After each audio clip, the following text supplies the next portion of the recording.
Bienvenidos a la capacitación de identificación de peligros, evaluación de riesgos y su control. En la presente diapositiva tenemos una imagen donde estamos observando que hay dos personas realizando una actividad. Ahora viene la pregunta hacia esto. Compañeros, ¿ustedes creen que esta actividad que están realizando está bien hecha? ¿Se está realizando de buena forma?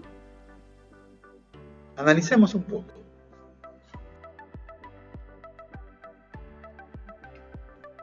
Bueno, vamos a empezar con la definición de peligro.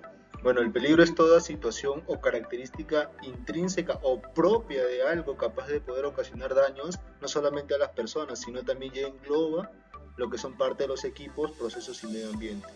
De manera más simple, es todo aquello que nos rodea que nos puede hacer daño.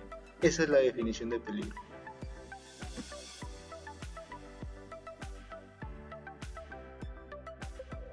Bueno, ahora vamos a proceder con la definición de riesgo. El riesgo es la probabilidad de que este peligro que nosotros hemos identificado se pueda materializar y pueda generar condiciones como daños, como lo hemos mencionado, a las personas o equipos o el medio ambiente. Vamos a detenernos un poco y vamos a dar unos ciertos ejemplos. Con el tema de la inseguridad, por ejemplo. Todos los lugares son peligrosos, pero sin embargo, ciertas zonas van a ser mucho mayor riesgosas que otras. Poniendo un ejemplo claro, supongamos que uno de nosotros esté caminando, conversando por celular en una zona de Miraflores y otra en la zona del Callao. Obviamente, todos los lugares son peligrosos, pero el mayor riesgo por índice de delincuencia obviamente va a ser la zona del Callao. Entonces, a eso definimos como peligro y riesgo. A ver, compañeros, tenemos ahora esta imagen. En esta imagen podemos apreciar que tenemos una retroexcavadora, ¿no?, colocada en cierta posición, y debajo de ella tenemos a ciertos colaboradores o ciertos participantes de la obra que están teniendo un momento de descanso. Entonces aquí podemos apreciar claramente cuál es el peligro y cuál es el riesgo. Compañero, ¿cuál crees que sea el peligro? Correcto, ese es el peligro, ¿no? El peligro es la situación que se está generando, en este caso, la posición donde está puesta la retroexcavadora, ¿no es cierto? Ese es el peligro, ¿no? Y los colaboradores que están debajo de ella. ¿Y cuál es el riesgo que corren los colaboradores que están debajo de la retroexcavadora? Así es, ese es el riesgo. El riesgo que corren nuestros colaboradores o los colaboradores que están ahí en la imagen es que la retroexcavadora pueda caer sobre ellos, ¿no es cierto? O sea, el riesgo es de que los aplaste, que los triture y por consecuencia pueda resultar un hecho fatal. Eso es prácticamente la definición de lo que es el peligro y lo que es el riesgo. Bueno, ahora vamos a hablar sobre el control de riesgos. El control de riesgos ya es la fase final donde nosotros vamos a tomar ciertas medidas de control para poder establecer o poder reducir el riesgo, que es la finalidad de todo empleador, ¿no es cierto? Que nuestro trabajador pueda trabajar en ciertas condiciones de riesgo mínimas. Entonces, dentro del control de riesgo se van a establecer ciertas jerarquías que lo vamos a ver a continuación. Bueno, una vez vistas las definiciones de peligro, riesgo y medida de control, ahora vamos a establecer cuáles son los procesos para la elaboración de un IPRC. Primero comenzamos con identificar el peligro. Veo o analizo mi zona de trabajo y voy a identificar los distintos peligros a los cuales yo estoy expuesto. Posteriormente, voy a tener que evaluar el riesgo, porque cada peligro va a tener un riesgo independiente. Y luego, como se mencionó en la diapositiva anterior, procedo a las medidas de control. ¿Para qué? Para poder reducir el riesgo y que todo trabajador pueda trabajar de manera segura, sabiendo que los riesgos han sido reducidos de acuerdo a las medidas de control. Estos son los tres procesos para la elaboración de un IPRC. Continuamos con esta capacitación y vamos a empezar a ver el tema de identificación de peligros. ¿Cómo es que tenemos que identificar el peligro? Y para llevar a cabo esta identificación de peligros, inicialmente tenemos que preguntarnos 3 puntos muy importantes. El primero, ¿existe una fuente de daño? ¿Quién o qué puede ser dañado? Y por último, ¿cómo puede ocurrir el daño? Tenemos que empezar a identificar estos 3 aspectos, analizarlos y empezar a definir si existe una fuente de daño, quién lo puede ser dañado o cómo puede ocurrir el daño. Si existe una fuente de daño, ¿en dónde? Dentro de nuestro entorno laboral. Si hay alguna condición insegura que pueda hacer que se identifique como un peligro hacia nosotros, hacia el medio ambiente o hacia la infraestructura o la estructura o los bienes de la organización o de la empresa. Ahora,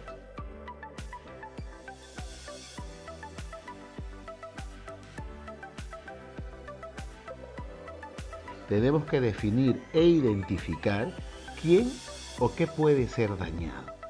Cuando nosotros encontramos una condición insegura dentro de nuestra área de trabajo, vamos a ver quién es la persona que labora cerca a esa zona, quién transita por ahí, quién pasa por ahí, qué se almacena en esa zona, qué se coloca de forma de tránsito o no, qué mercadería pasa que se pueda dañar. Y definitivamente si es que se coloca mercadería, si hay algún objeto que se almacene, aunque sea de tránsito, es porque alguna persona lo va a llevar. Entonces ahí pueden haber más de 2 o 3 afectados, incluyendo el factor del transporte con el cual se vaya a realizar, pudiendo ser esto pues a través de un montacargas, una carreta y por diferentes medios, ¿no? Ahora el otro punto es cómo puede ocurrir el daño. Tenemos que empezar a analizar cómo puede ocurrir ese daño que vaya a afectar la condición física de nuestros colaboradores, de nuestros compañeros, de nosotros mismos, ¿no? De la infraestructura, de las herramientas o equipos de la empresa, entre otros aspectos. Acá tenemos una imagen en la cual tenemos 3 colaboradores que están realizando una actividad. Dentro de esa actividad y dentro de esa imagen, observemos nosotros qué tipo de peligro observamos. Ahora, esta es una actividad rutinaria, definitivamente, no es una actividad que se haga todos los días en el mismo lugar y en la misma situación. Pero tomémoslos como ejemplo para poder nosotros empezar a analizar y a identificar qué peligros observamos. A ver, punto 1. Que están trabajando con equipos energizados, ¿correcto? Punto 2. Que están trabajando con una amoladora y esa amoladora genera cortes hacia el material de metal y por lo consiguiente genera chispas y no están trabajando pues con un extintor cerca. Segundo, se identifica que los cables que están por todos lados en el piso no están distribuidos de buena forma. Incluso tenemos personal que está parado sobre los cables eléctricos. Ahí estamos ya teniendo una condición insegura y un peligro de electrocución. Y así, si seguimos observando la imagen, podemos darnos cuenta de que también existen otros aspectos en la cual podemos seguir analizando y podemos seguir identificando los peligros que hay en esta imagen. Vamos a continuar con otra imagen y les voy a preguntar ahora a ustedes. Definan ustedes qué peligros podemos ver en esta imagen. Así es, el colaborador que está haciendo ese trabajo no está utilizando sus EPP correctos. Se puede apreciar que no tienen una mascarilla, ¿no?, para protegerse, ¿no? Para protegerse la vista. La forma en cómo está realizando este trabajo ya en caliente, porque estamos viendo que hay chispas, ¿no?, con exceso de calor, producto del esmerilado de la soldada que está realizando, y estos están dando directamente hasta los tanques de acetileno y de oxígeno que tienen ahí para realizar el trabajo. Por lo consiguiente hay otro peligro, ¿correcto? Vamos a pasar a ver otra imagen para seguir definiendo cuáles son los peligros y los riesgos. En esta imagen tenemos a dos colaboradores, ¿no?, trabajando según su criterio de la mejor manera y de la mejor forma. Sin embargo, podemos identificar acá un peligro. Esta persona está utilizando de andamio a un colaborador. Entonces aquí se genera un peligro de una caída de distinto nivel, ¿no? Por lo tanto, ahí se está generando también otra incidencia, que es que la persona esté utilizando su columna, ¿no? Entonces ahí hay otro peligro y el riesgo de que esa persona sufra pues un problema en la columna, ¿sí? Una desviación de discos, alguna alteración en la parte de la vértebra de la columna. Vamos a seguir viendo otra imagen para poder identificar más peligros. A ver, compañeros, y en esta imagen, ¿qué podemos identificar? Que tenemos una escalera que está montada sobre algunos envases de plástico, ¿no?, o de lata, dicho sea el paso. Pero está bien realizada la actividad, la forma en cómo están utilizando la escalera es correcta. Así es, no es una forma correcta ni adecuada de utilizar la escalera. Por lo tanto, ahí estamos generando también un peligro, ¿no? El peligro es de que la escalera pueda caerse, ¿no? Y el riesgo es de que la persona que esté sobre la escalera pueda caer, ¿no?, de cierta altura y pueda ocasionarse un daño en el cuerpo, ¿no? Una ruptura de brazo, de pierna, ¿no?, hasta de columna, dependiendo de la posición y en cómo sea la forma en que esa persona caiga, ¿no?, a la hora que ya se genera el accidente. Bueno, en esta imagen, compañeros, definitivamente, después de haber analizado y visto, y ya ustedes teniendo el conocimiento de lo que es peligro y riesgo, definitivamente en esta excavación lo que está haciendo este colaborador es una muy mala práctica, ¿sí?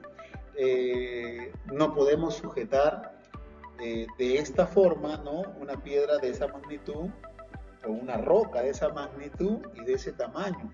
Definitivamente ahí hay un peligro, ¿no?, un peligro de que la persona o la roca caiga, y el riesgo es de que la persona pueda ser aplastada, ¿no?, puede ser golpeada, puede ser triturada por la caída de la roca, y no solamente la roca, sino también las partes que rodean la roca, que es bloques de tierra. Bueno, compañeros, ahora les vamos a seguir mostrando fotos para que ustedes puedan ir viendo, analizando y puedan sacar su propia identificación de peligros y su identificación de riesgos, ¿no? Aquí en esta foto tenemos a un mecánico que está haciendo un trabajo de mecánica definitivamente y estaba haciendo una mala práctica también. Definan ustedes qué es lo que está haciendo mal este colaborador.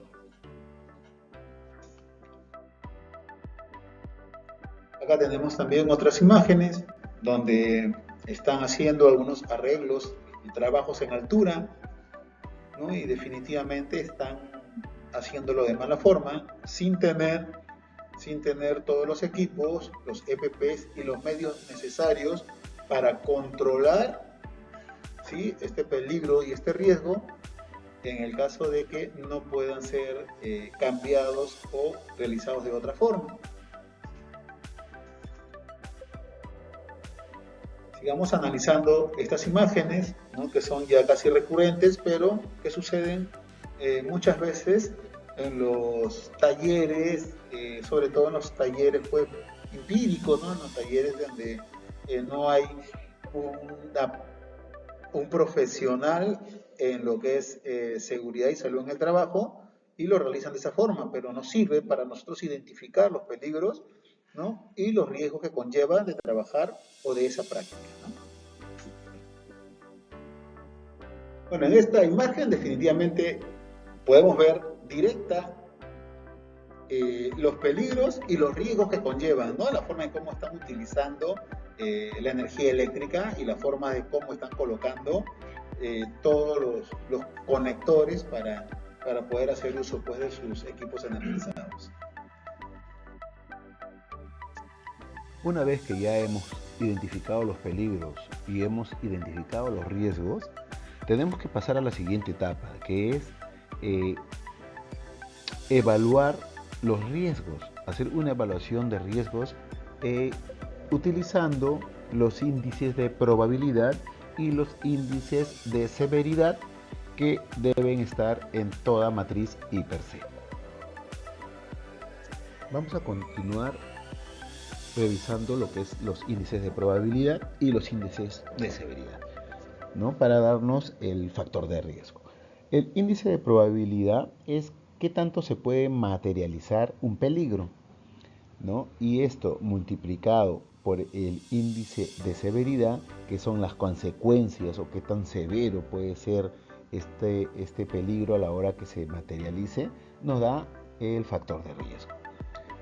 Como ejemplo tenemos dos imágenes, en la cual hay una señora reposando sobre un descanso de una ventana, y en la primera imagen, o la imagen mirando hacia la pantalla del lado izquierdo, la señora solamente está en un primer piso.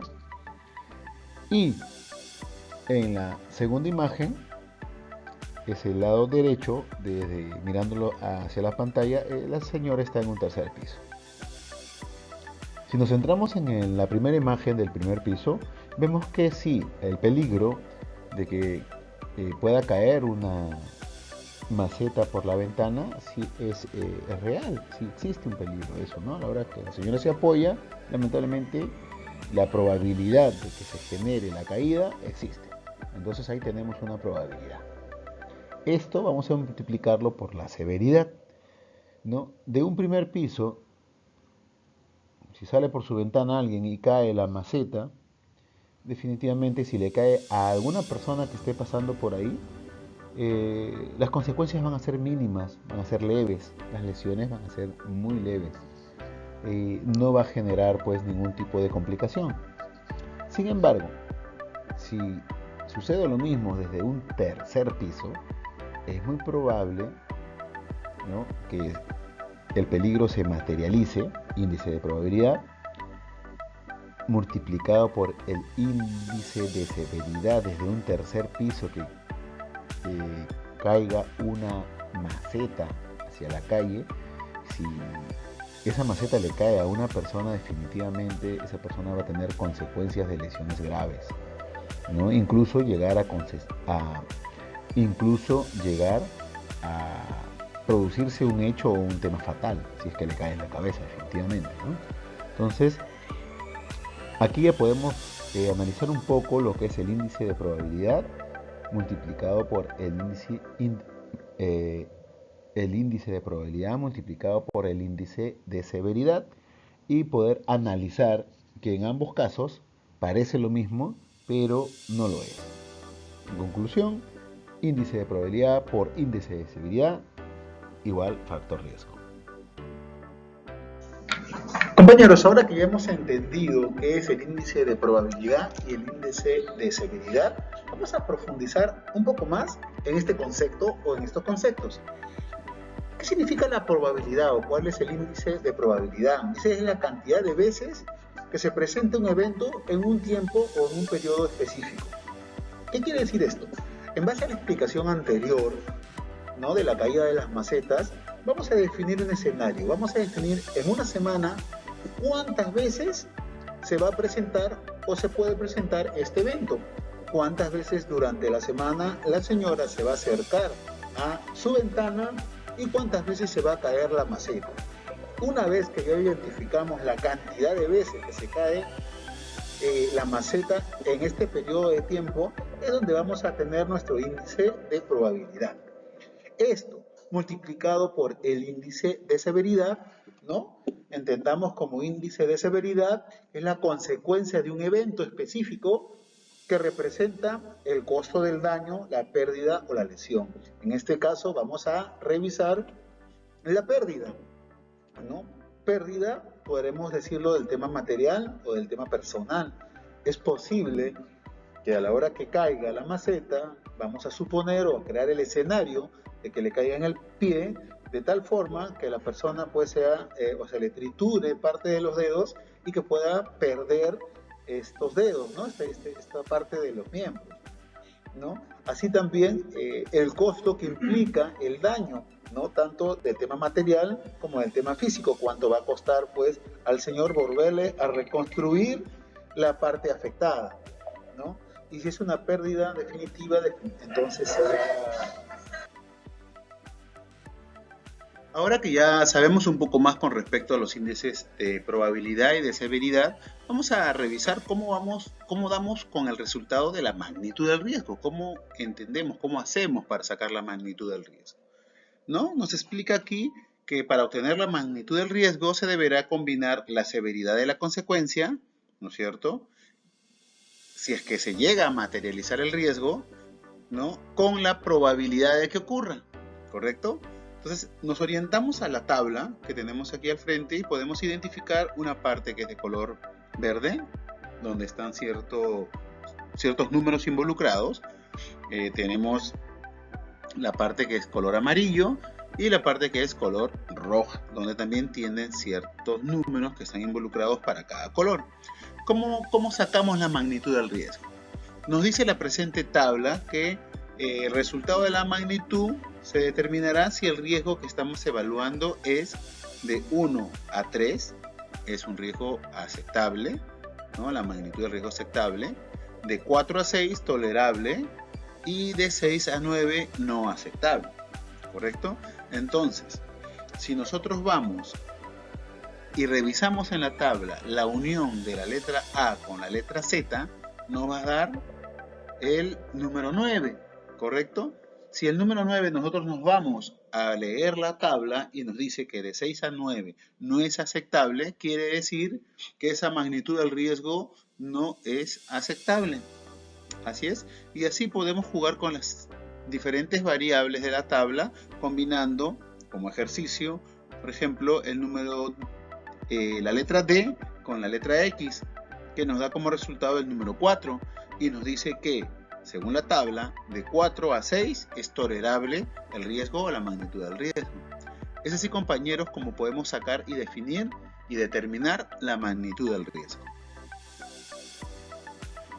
Vamos a ejercitarnos un poquito más para ver lo que es la consecuencia, ¿sí? Vamos a identificar, o podemos ver esta imagen, ¿no?, donde hay una camioneta con una persona trabajando bajo de ella, y esta camioneta está sostenida pues por dos palos, ¿no? Dos maderos. A ver, vamos a empezar a identificar. En peligros, ¿qué tenemos? Un vehículo que está suspendido, ¿no es cierto? ¿Qué más podemos identificar como peligro? Que hay un derrame de líquido, ¿no? En este caso podría ser aceite o combustible. Otro peligro que podemos identificar es la postura inadecuada de la persona que está haciendo la reparación. ¿Estamos? Ahora, a esos peligros, ¿cuál es el riesgo? Si tenemos un vehículo suspendido, el riesgo que puede pasar es aplastamiento, ¿no? Que el colaborador que esté ahí, por X motivos, el carro caiga y la persona sea aplastada. Tenemos también el otro riesgo, que es la explosión por contacto con chispa. Si tenemos el peligro que se ha derramado el combustible, el riesgo es que ante cualquier chispa, porque en la parte de atrás vemos una máquina soldadora, ¿correcto? No, la exposición del combustible con el contacto de la chispa puede haber una explosión. Ese es el otro riesgo. Vamos a ver qué otro riesgo hay. El esfuerzo en la zona lumbar, ¿no? Si nuestro colaborador, o en este caso esta persona que está haciendo el trabajo debajo del carro suspendido, tiene una postura inadecuada, no está todo doblado bajo el carro, va a generar un sobreesfuerzo en la zona lumbar, por lo tanto va a resultar con ciertos dolores. Vamos a revisar cuáles son las consecuencias, ¿no? Las consecuencias en sí. Si el carro está suspendido y cae y aplasta a nuestro colaborador, la consecuencia sería fracturas, ¿no?, en el cuerpo, o incluso llevarlo hasta la muerte. Si dentro de los peligros tenemos un derrame de líquido combustible, el riesgo es la explosión por contacto con chispa, la consecuencia sería quemadura, o por la explosión también podría llegar incluso a la muerte, ¿sí? Ahora, si el peligro es postura inadecuada, el riesgo es esfuerzo en la zona lumbar, la consecuencia sería una enfermedad que se llama lumbalgia, ¿no?, que son dolores en la espalda y en toda la zona lumbar. Así es, compañeros, entonces aquí hemos entendido un poco más con respecto a las consecuencias. Revisemos un poco lo que es los controles. Nos dice que la determinación de controles se realiza de acuerdo a la naturaleza del peligro identificado, tomando en cuenta la siguiente jerarquía de controles operacionales. Entonces tenemos en esta gráfica desde el menos efectivo hacia el más efectivo de los controles, ¿no? Como menos efectivos tenemos a los EPPs, controles administrativos, subimos en la escala, controles de ingeniería, seguimos subiendo en la escala, sustitución y eliminación como los más efectivos. Dentro de los controles tenemos el control de eliminación. Si vemos la imagen, ya identificamos pues que definitivamente ahí hay una condición insegura y un peligro constante, ¿no?, y riesgos también. Entonces, ¿qué tenemos que hacer para poder aplicar este principio de eliminación? Lo ideal sería agarrar y que venga gente especializada para que tape el hueco, la zanja, o terminen de hacer el trabajo lo más pronto posible. Pero sin embargo, a veces no se puede hacer esto de una forma rápida. Entonces, ¿qué tenemos que hacer como siguiente paso? Veamos la siguiente diapositiva. El otro tema sería la sustitución, que está ligado con la eliminación, ¿no es cierto? Estábamos revisando en la imagen anterior, ¿no?, que también la tenemos aquí hacia la izquierda. Consiste en remover el peligro totalmente. Esto implica cambiar permanentemente la actividad que genera el riesgo. ¿Qué quiere decir? Que esa tablita por donde pasábamos todos los días, ¿no?, y que abajo había un hueco, tenemos que removerla, cambiarla o sustituirla por algo más consistente, que es lo que veníamos hablando, ¿no? Como podemos ver en la imagen, ya hemos cambiado, o sea, ha cambiado esa tablita por donde pasaba la gente por un puente, ¿no?, más sólido y con barandas hacia los costados para evitar pues que el peligro sea más inminente, ¿no? Definitivamente todavía hay peligro ahí, pero se está mitigando en su máxima expresión. Después tenemos los controles de ingeniería, y acá tenemos dos imágenes en las cuales podemos ver exactamente cuáles son los controles de ingeniería. Dice, son los cambios estructurales en el ambiente de trabajo, ¿no?, los procesos que forman una barrera adicional de protección entre el peligro y el trabajador, ¿no? Se reduce o se aísla la cantidad de energía también que puede hacerse.